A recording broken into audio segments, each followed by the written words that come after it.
Very good morning dear DSC aspirants. చాలా important GK మరియు current affairs topics అన్ని ఇందులో కవర్ చేయడం జరిగింది. వీడియోని ఎక్కడ స్కిప్ చేయకుండా ప్రతి ప్రశ్న చాలా జాగ్రత్తగా వినండి. భారతదేశానికి పాకిస్తాన్కి మధ్య మొన్నే యుద్ధం జరిగింది కదా. ఈ యుద్ధాన్ని బేస్ చేసుకుని ప్రశ్నలు డైరెక్ట్ గా రావచ్చు లేదా ఇండైరెక్ట్ గా రావచ్చు. కనుక డైరెక్ట్ అండ్ ఇండైరెక్ట్ క్వశ్చన్స్ కూడా మీకు చెప్తున్నాను.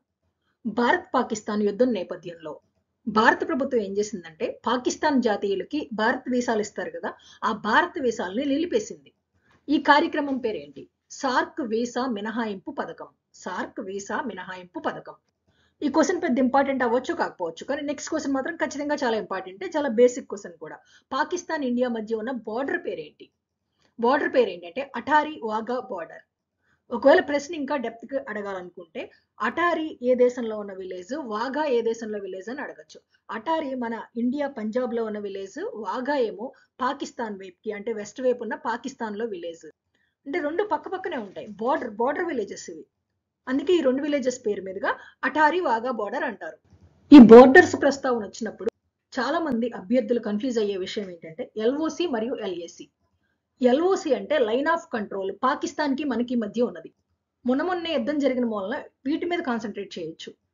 ఎల్ఏసి అంటే చైనాకి మనకి మధ్య ఉండే బోర్డర్.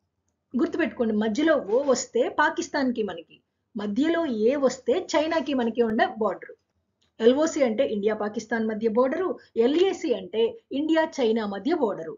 ఎల్ఓసి పాకిస్తాన్ కి మనకి ఉండే బోర్డర్ ఎల్ఓసి అంటే లైన్ ఆఫ్ కంట్రోల్ అని, ఎల్ఏసి చైనాకి ఇండియాకి మధ్య ఉండే బోర్డర్ ని లైన్ ఆఫ్ యాక్చువల్ కంట్రోల్ అని అంటారు. ఈ చిన్న పదాల్లోనే చాలా కన్ఫ్యూజన్ వచ్చేస్తుంది, line of control, line of actual control. ఇప్పుడు బాగా వార్తల్లో ఉన్నది సింధు నదీ జలాల ఒప్పందం. నాటి భారత ప్రధాని జవహర్ లాల్ నెహ్రూ మరియు పాకిస్తాన్ ప్రధాని ఆయుబ్ ఖాన్, పాకిస్తాన్ ప్రెసిడెంట్ అనాలి. మనకి ప్రధాని ముఖ్యుడు, వాళ్ళకి ప్రెసిడెంట్ ముఖ్యుడు. పాక్ ప్రధాని ఆయుబ్ ఖాన్, భారత ప్రధాని నెహ్రూ కలిపి ఈ ఒప్పందం చేసుకున్నారు. మధ్యలో మధ్యవర్తి ఎవరు, ఆర్బిట్రేటర్ ఎవరు అంటే వరల్డ్ బ్యాంక్. యాక్చువల్ గా ఇది చాలా బేసిక్ జీకే. డ్రైనేజ్ సిస్టమ్, నదీ వ్యవస్థలు జనరల్ గానే చాలా ఇంపార్టెంట్. ఈ యుద్ధం ప్రారంభమయ్యాక మరింత ఇంపార్టెంట్ అయింది. ఇప్పుడు డిప్యూటీ ఎడ్యుకేషనల్ ఆఫీసర్ ఎగ్జామ్స్ జరిగాయి చూడండి, దాని యొక్క ప్రిలిమ్స్ పేపర్లోని మెయిన్స్ పేపర్లోని కూడా ఈ డ్రైనేజ్ సిస్టమ్స్ గురించి అడిగాడు. ఇప్పుడు సింధు నది జలాల వ్యవహారం అనేది బాగా వార్తల్లోకి వచ్చింది కనుక దీని మీద బాగా ఫోకస్ చేస్తాడు. జోగ్రఫీ, ఈ డ్రైనేజ్ సిస్టమ్ కి సంబంధించి బేసిక్ పాయింట్లు గుర్తుపెట్టుకోండి. మొత్తం భారతదేశ నదీ వ్యవస్థను రెండు రకాలుగా విభజిస్తారు, మేజర్ గా రెండు రకాలుగా. ఒకటి హిమాలయ నదీ వ్యవస్థ, రెండు పెనిన్సులార్ డ్రైనేజ్ సిస్టమ్ అంటే పీఠభూమి నదీ వ్యవస్థ. అంటే ఒక రకంగా చెప్పాలంటే ఉత్తర భారతదేశానికి సంబంధించిన నదీ వ్యవస్థ, దక్షిణ భారతదేశానికి సంబంధించిన నదీ వ్యవస్థ అని చెప్పొచ్చు. మళ్ళీ ఈ హిమాలయన్ డ్రైనేజ్ సిస్టమ్ ని మూడు విభాగాలుగా డివైడ్ చేయొచ్చు. అవేమేంటి? ఒకటి సింధు నదీ జలాల వ్యవస్థ, రెండు బ్రహ్మపుత్ర నదీ వ్యవస్థ, మూడు గంగా నదీ వ్యవస్థ. ఇప్పుడు దక్షిణ భారతదేశం కన్నా ఉత్తర భారతదేశం మీదే, మెయిన్ గా ఈ సింధు నదీ వ్యవస్థ మీదే అత్యంత ఫోకస్ చేసే అవకాశం ఉంది. ఎందుకంటే కరెంట్ అఫైర్స్ లో ఈ మధ్యన చాలా తరచుగా వినిపిస్తుంది ఇది. దీని యొక్క బేసిక్ మీకు చెప్పేస్తే ఈ క్వశ్చన్స్ మీకు ఈజీగా అర్థమైపోతాయి. భారతదేశము చైనా మ్యాప్ చూడండి. సింధు నదీ జలాల వ్యవస్థ గురించి కదా మనం చెప్పుకోవాలి. సింధు నదీ జలాల వ్యవస్థ అంటే మొత్తం 6 నదులు ఉంటాయి. మెయిన్ మదర్ నది ఇండస్, దాని ట్రైబ్యూటరీస్ 5, సింధు నది మరియు దాని ఉపనదులు 5 కలిపి మొత్తం 6 నదులు ఇవి. మ్యాప్ ని చాలా జాగ్రత్తగా అబ్జర్వ్ చేయండి. ఇప్పుడు ఇండియా ఉంది కదా పైన, ఈ తలభాగం ఉంది కదా ఇండియా, ఈ ఇండియా తలభాగం పైన కుడివైపునేమో ఇదిగో ఇదంతా చైనా ఉంది ఇటువైపున. ఇక్కడ ఎడం వైపు వచ్చేసరికి ఇక్కడ నుంచి ఇదంతా పాకిస్తాన్ ఉంది. ఈ నదీ వ్యవస్థలు మీరు ఇలా చూస్తుంటే అమ్మో ఇవన్నీ మనకు అర్థమవుతాయా అని టెన్షన్ పడొచ్చు, కానీ ఇది చాలా చిన్న అంశం, చాలా ఈజీగా అర్థమయ్యే అంశం. భారతదేశాన్ని దాటి ఈ చైనా అంటే పక్కన ఉన్నది టిబెట్. అది అంటే టిబెట్ కూడా చైనాలో భాగమని చైనా క్లెయిమ్ చేసుకుంది కదా ఇప్పుడు. ఇక్కడ ఈ భారతదేశాన్ని దాటి చూడండి, ఇక్కడ చిన్న తోకలా కనపడుతుందా, ఇక్కడ ఇండస్ నది కానివ్వండి, ఇక్కడ నెక్స్ట్ సట్లజ్ నది కానివ్వండి, ఇక్కడ ఈ రెండు తోకలు అబ్జర్వ్ చేయండి చాలా జాగ్రత్తగా. అంటే ఇక్కడే మీకు ఒక క్వశ్చన్ వచ్చేసింది. ఇక్కడ మీకు ఏం అర్థమైంది? మిగిలిన నదులన్నీ చూడండి, అన్ని నదులు కూడా వాటి యొక్క స్టార్టింగ్ పాయింట్ అంతా ఇండియా దాటి వెళ్ళలేదు చూడండి. అన్ని నదులు కూడా స్టార్టింగ్ పాయింట్స్ అంతా కూడా ఇండియాలోనే ఉన్నాయి. కానీ ఈ రెండు మాత్రం ఇండస్ గాని దాని ఉపనదులలో ఒకటైన సట్లజ్ నది గాని, ఈ రెండు మాత్రం చైనాలోని టిబెట్ లో ప్రారంభమయ్యాయి. ఇది చాలా major and important question. Indus అంటే లేదా సింధు నది మరియు దాని 5 ఉపనదులలో ఒకటైన సట్లెజ్ ఐఎస్ఈజ్ అని గుర్తుపెట్టుకోండి. ఇండస్ మరియు సట్లెజ్ ఈ 2 మాత్రమే భారతదేశంలో కాకుండా చైనాలో అంటే టిబెట్లో ఒరిజినేట్ అయ్యి భారతదేశం గుండా ప్రవహించి అప్పుడు పాకిస్తాన్లో కూడా ప్రవహిస్తున్నాయి. నెక్స్ట్ రెండో పాయింట్, భారతదేశానికి స్వాతంత్రం వచ్చే నాటికి ఇక్కడ యాక్చువల్గా ఏ దేశం మనుగడకైనా ఈ నదీ జలాలు ప్రధాన ఆధారం కదా, కరెంటుకైనా, తాగునీరుకైనా, సాగునీరుకి, వ్యవసాయం అన్నిటికీ కూడా. అయితే ఇక్కడ ఏమైందంటే ఇక్కడ దాదాపుగా నదులన్నీ అంటే 6 నదుల్లో ఈ ఇండస్, దాని సట్లెజ్ టిబెట్లో ఒరిజినేటింగ్ పాయింట్ అనేది అక్కడ స్టార్ట్ అయినా మొత్తం ఆ రివర్ కోర్స్ అంతా కూడా భారతదేశంలోనే కదా. భారతదేశం మీదుగానే పాకిస్తాన్లోకి రావాలి. భారతదేశం అక్కడ ఆపేసిందంటే అసలు పాకిస్తాన్కి నీళ్లకే దిక్కు ఉండదు. దానివల్ల ఈ 2 స్ట్రగుల్ అవుతూ ఉండేవి. 2 స్ట్రగుల్ అంటే పాకిస్తాన్ భారతదేశం తనకి నీరు సరిగ్గా ఇవ్వట్లేదని గొడవలు పెడుతూ ఉండేది. అయితే 1960లో సింధు నదీ జలాల ఒప్పందం కుదిరింది ఈ రెండింటికి మధ్య గొడవ ఆపడం కోసం. ఎవరి మధ్యవర్తిత్వంతో? వరల్డ్ బ్యాంక్ మధ్యవర్తిత్వంతో. వరల్డ్ బ్యాంక్ ఏం చెప్పిందంటే ఇండియాకి, మీకు భారతదేశంలో కావలసినన్ని నదులు ఉన్నాయి, మీకు ఉత్తరాన హిమాలయ నదీ వ్యవస్థ, ఈ దక్షిణాన కూడా మంచి మంచి నదీ వ్యవస్థలు ఉన్నాయి. అదే పాకిస్తాన్కి చూడండి ప్రధాన ఆధారం ఈ ఇండస్సే.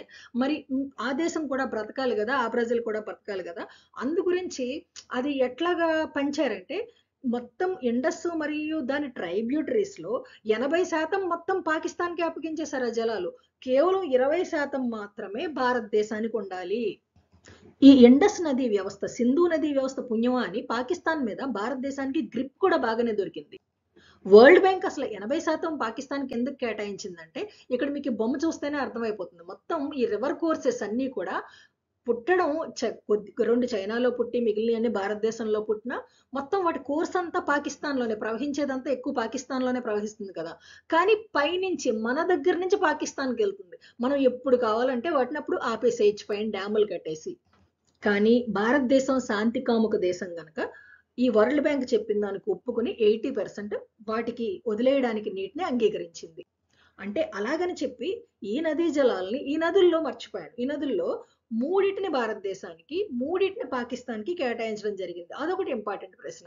ఏ 3 నదులు భారతదేశానికి, ఏ 3 నదులు పాకిస్తాన్కి అనేది కూడా మనం క్వశ్చన్స్ లో చూద్దాం.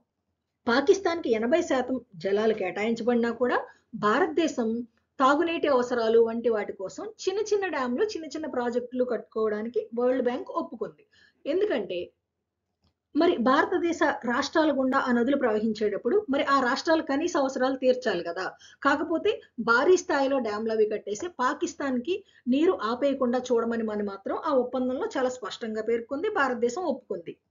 కానీ ఇప్పుడు ఎట్ ప్రెసెంట్ ఈ మే, జూన్ నెలల్లో మొత్తం అక్కడ ఇండస్ నది కోర్స్ అనేది అక్కడ ఆగిపోయి, ఎందుకంటే భారతదేశం నీళ్లు వదలట్లేదు పూర్తిగా. అక్కడ వ్యవసాయం చాలా ఎక్కువగా దెబ్బతింటుందట. అందు గురించి మేజర్గా ఇది బాగా వార్తల్లోకి వచ్చింది. బేసిక్ పాయింట్స్ అర్థమయ్యాయి కదా. ఈసారి క్వశ్చన్స్ లోకి వెళ్ళిపోదాం. ఇందాక చెప్పుకున్నాం కదా 3 నదులేమో భారతదేశానికి, 3 నదులు పాకిస్తాన్కి కేటాయించడం జరిగిందని. అందులో ఏమేమి నదులు పాకిస్తాన్కి కేటాయించినవేమో సింధు నది, అంటే మదర్ నది ఏదైతే ఉందో సింధు, అది పాకిస్తాన్కి కేటాయించారు. సింధుతో పాటు జీలం, చీనాబ్ ఈ గుర్తుపెట్టుకోవాలి, ఎందుకంటే ఖచ్చితంగా వీటి మీద ప్రశ్న రావచ్చు, లేకపోతే మ్యాచింగ్ చేయమని అడగొచ్చు. సింధు, జీలం, చీనాబ్ నదులేమో పాకిస్తాన్కి, రావి, బియాస్, సట్లెజ్ నదులేమో భారతదేశానికి కేటాయించడం జరిగింది. నెక్స్ట్, యుద్ధ సమయంలో వైమానిక దాడులు జరిగేటప్పుడు, మంటలు చెలరేగినప్పుడు ఎలా వ్యవహరించాలన్న అంశంపై పౌరులకు, స్థానిక యంత్రాంగానికి అవగాహన కల్పించేందుకు కేంద్ర హోంమంత్రిత్వ శాఖ ఆదేశాలతో దేశవ్యాప్తంగా చేపట్టిన మాక్ డ్రిల్, గుర్తుపెట్టుకోండి మాక్ డ్రిల్ పేరు ఏమిటి? జనరల్ గా అందరూ ఆపరేషన్ సింధూర్ పైనే ఫోకస్ పెట్టారు, కానీ ఆపరేషన్ అభ్యాస్ అనే టాపిక్ కూడా ఉంది. కాకపోతే ఇది ఇతర దేశం మీద మనం ప్రయోగించింది కాదు. పాకిస్తాన్ మన మీద ఏదైనా దాడులు జరిపితే మనల్ని మనం రక్షించుకోవడం కోసం, పౌరులను అప్రమత్తం చేయడం కోసం చేపట్టిన మాక్ డ్రిల్ ఇది. దీని పేరు ఏంటి అంటే ఆపరేషన్ అభ్యాస్. ఇది ఇంపార్టెంటే. ఈ నెక్స్ట్ బిట్ కూడా చాలా important. NTRO, National Technical Research Organisation సంస్థ ఎక్కడుంది? ఎందుకు ఈ సంస్థ ఇంపార్టెంట్ అంటే గత సెషన్స్ లో సంస్థలు, మెయిన్ రీసెర్చ్ సంస్థలు ఇవన్నీ ఎక్కడున్నాయి ఏంటని అడుగుతున్నాడు కదా అని ఇది ఇంపార్టెంట్ కాదు. దీని ఇంపార్టెన్స్ ఏంటంటే ఆపరేషన్ సింధూర్ జరిగింది కదా, మొత్తం ఆపరేషన్ సింధూర్ నంతా కూడా మానిటర్ చేసింది ఈ సంస్థే. అంటే ఈ సంస్థ చేసే పని ఏంటంటే పాకిస్తాన్లో కానీ, పాక్ ఆక్రమిత కాశ్మీర్లో కానీ ఉగ్రవాదుల కదలికలు ఉంటాయి కదా, ఆ ఉగ్రవాదుల కదలికలకు సంబంధించి భద్రతా దళాలకి, అంటే మన భద్రతా దళాలకి ఖచ్చితమైన సమాచారం అందించడం ద్వారా ఈ ఆపరేషన్ సింధూర్ని విజయవంతం చేయడంలో చాలా ప్రధాన పాత్ర పోషించింది. ఎవరు? ఈ NTRO, National Technical Research organisation. ఎక్కడుంది ఈ సంస్థ? న్యూఢిల్లీ. ఆపరేషన్ సింధూర్లో పాల్గొన్న మహిళా అధికారులు ఎవరు? ఎవరు అంటే Vyomika Singh, wing commander Vyomika Singh, colonel Sofiya Qureshi. Who is the chief of defence staff, CDS. CDS ఎవరు భారతదేశంలో?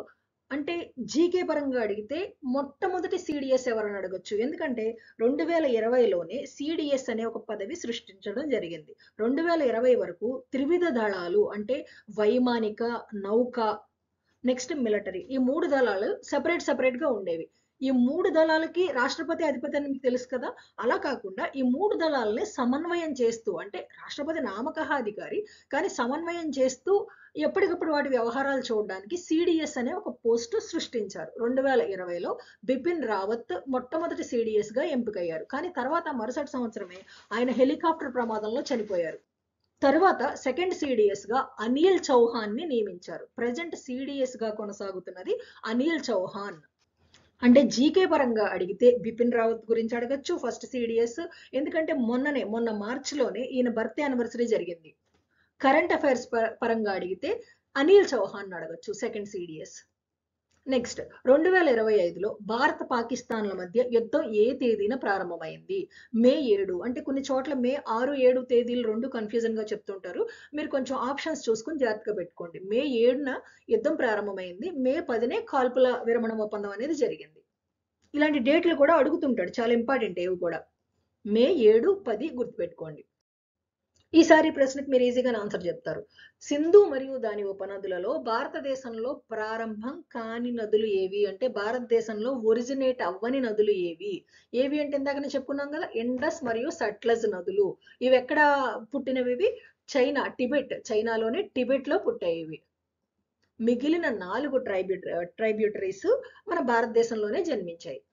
ఇంకొక ఇంపార్టెంట్ బిట్ ఉంది చూడండి. భారతదేశంలో సింధు నది ప్రవహించే రాష్ట్రాలు లేదా కేంద్రపాలిత ప్రాంతాలు ఏవి? భారతదేశంలో సింధు నది కేవలం కేంద్రపాలిత ప్రాంతమైన లద్దాఖ్ లోని ఒక్క లేహ్ జిల్లాలో మాత్రమే ప్రవహిస్తుంది. ఈ కింద పాయింట్స్ ఎందుకైనా మంచిది అని ఇవ్వడం జరిగింది, కానీ పెద్ద ఇంపార్టెంట్ కాకపోవచ్చు. అవసరం అనుకున్న వాళ్ళు పాజ్ చేసి ఒకసారి చదువుకోండి. ఈ క్వశ్చన్స్ కూడా చూడండి. ఇండస్ నదిలో నివసించే డాల్ఫిన్ ని బులాన్ అని పిలుస్తారు. బ్లైండ్ ఇండస్ రివర్ డాల్ఫిన్ అని పిలుస్తారు.